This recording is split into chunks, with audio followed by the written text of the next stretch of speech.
Imaginez avoir vécu plus de 10 ans en Chine et tu pensais franchement connaître tout sur les Chinois, leur culture, leur train de vie, tout. Déjà, c'est mal connaître les Chinois. Vous savez, les Chinois, c'est des gens qui ne se reposent pas. Ce qui m'a beaucoup choqué en Chine, c'est la vitesse avec laquelle les choses se déplacent ici. Je prends un exemple. Par exemple, moi, je viens du Mali. Quand tu vas quitter un quartier du Mali, tu vas à l'extérieur, tu vas faire, tu vas faire plus de 10 ans à l'extérieur. Et que quand tu vas te retourner au pays, le quartier où tu as quitté là, tu vas trouver que c'est le même quartier. C'est-à-dire rien n'a changé. Aucun changement. Les couleurs des maisons sont les mêmes. Les couleurs des briques sont les mêmes. Même les arbres sont les mêmes. Mais en Chine, quand tu quittes un quartier pendant une année ou bien 2 ans et que tu reviens dans ce même quartier, tu vas voir le changement total. Tu vas voir que les appartements qui étaient là, qui dataient de 50 ans ou bien 30 ans, tu vas trouver que le gouvernement a tout cassé et remplacé par de nouveaux appartements. C'est incroyable, je vous jure. C'est tellement incroyable à quelle allure ces gens-là s'en vont. C'est-à-dire développement sur développement. En plus, d'autres choses qui peuvent te choquer, c'est la technologie au quotidien. C'est-à-dire en Chine, tout est technologie. Moi, je vous jure que ça fait une année ou bien 2 ans, je n'ai jamais touché un billet d'argent avec ma main. Si je parle, peut-être les gens vont dire que mon frère, tu exagères. Mais je vous jure que je n'ai jamais touché un billet d'argent, par exemple 100 renminbi avec ma main. Car tout se fait avec le téléphone. Toutes les transactions se fassent avec le téléphone. Le téléphone. Tu vas au supermarché, tu utilises le QR code. Tu vas au restaurant, le QR code. Tu fais des achats en ligne, le QR code. Tu payes le courant en ligne. Tu payes l'eau en ligne. Tu peux payer avec ta main. Tu peux payer avec ton visage. Tout. Franchement dit, c'est incroyable. C'est très incroyable. La technologie au quotidien. Donc, il faut reconnaître que les Chinois, ils sont trop forts.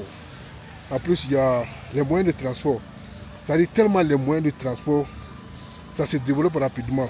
Par exemple, 5 ans en arrière, il n'y avait pas de vélo électrique et libre service. C'est-à-dire, aujourd'hui, partout dans la ville de Kunming, où tu passes, tu verras des vélos électriques qui sont versés partout.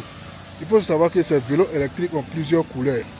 Ils ont la couleur jaune, la couleur verte, la couleur bleue.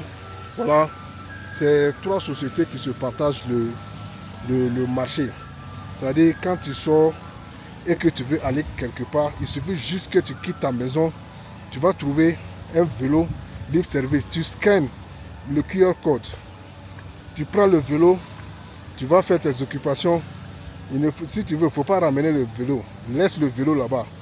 Et tu désactives le code et il y a une autre personne qui va prendre le vélo pour aller faire ses courses. C'est-à-dire, le transport, c'est tellement fluide ici. Et chaque fois, il y a des lignes de métro qui s'agrandissent. Cette année, ils vont agrandir à ligne 6. L'année prochaine, ligne 7. L'année prochaine, ligne 8. Jusqu'à ce que toute la ville soit couverte de lignes. Les bus aussi, c'est comme ça. Il y a des bus partout. On dit que ces gens-là, c'est plus de 1 milliard de personnes. Donc il faut créer des conditions à ce que, franchement, la population soit à l'aise. Voilà, après ça, bon, tout le monde, vous savez, la nourriture chinoise aussi, elle choque les gens. Souvent, toi-même, tu te demandes, ces gens-là, pourquoi ils mangent tous ces trucs-là. Je vous dis que j'étais parti dans le centre-ville de Kunming et j'ai vu des Chinois vendre des scorpions. Les scorpions noirs, gros, dont on a peur en Afrique là. Les Chinois mangent ça. J'étais choqué. Jusqu'à ce que le vendeur me dit de tester. J'ai vu les Chinois en train de manger des gros scorpions. Et voilà. Il me dit, est-ce que tu peux tester? Il dit, non, non, non. J'ai dit, comment on peut manger du scorpion? Mais les Chinois mangent ça plutôt. Ils mangent tout ce qui bouge, tout ce qui respire. Les Chinois mangent. Je vous jure, j'étais choqué. J'étais choqué. Et voilà. Et il faut savoir que aussi, je suis choqué du discipline de la discipline des Chinois. Il faut savoir que les Chinois, c'est des gens qui sont très disciplinés. Tu vas au métro pour prendre le métro, ils vont se mettre en rang. Tu veux rentrer dans un bus, ils vont se mettre en rang. Tu vas dans un service pour faire tes trucs, tu vas trouver que les gens sont en rang. C'est la discipline, franchement. C'est pas comme si je dénigre l'Afrique.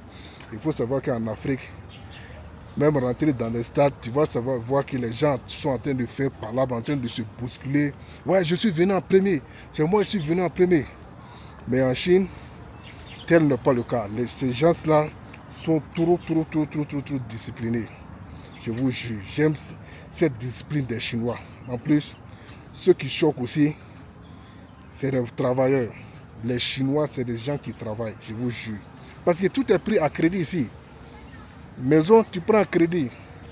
Voiture, tu prends à crédit. Tu payes petit à petit pendant 20 ans, 30 ans. Quand tu finis de payer, ça te revient. Et voilà, c'est pourquoi ils vont se battre. Tu vas trouver un Chinois qui a 2 boulots, 3 boulots dans la journée. Il ne peut pas se reposer. Regardez, il y a le gars là qui est en train de se baigner dans ce canal là. Ils ne peuvent pas se reposer. Mais quand tu leur demandes, mais mon frère, pourquoi tu ne te reposes pas? Ils vont te dire, Yali Henta. C'est-à-dire la pression sociale, elle est très grande. C'est pourquoi ces gens-là ne peuvent pas se reposer. Voilà. Mais il faut savoir que tout n'est pas parfait ici. Par exemple, il y a beaucoup d'autres choses à faire ici qui ne sont pas parfaites en Chine. Voilà. Et on est arrivé à la fin de la vidéo. Si ce genre de vidéos vous plaisent, n'oubliez pas de vous abonner à la chaîne. Et voilà, on se dit à la prochaine. Bye bye. Ciao.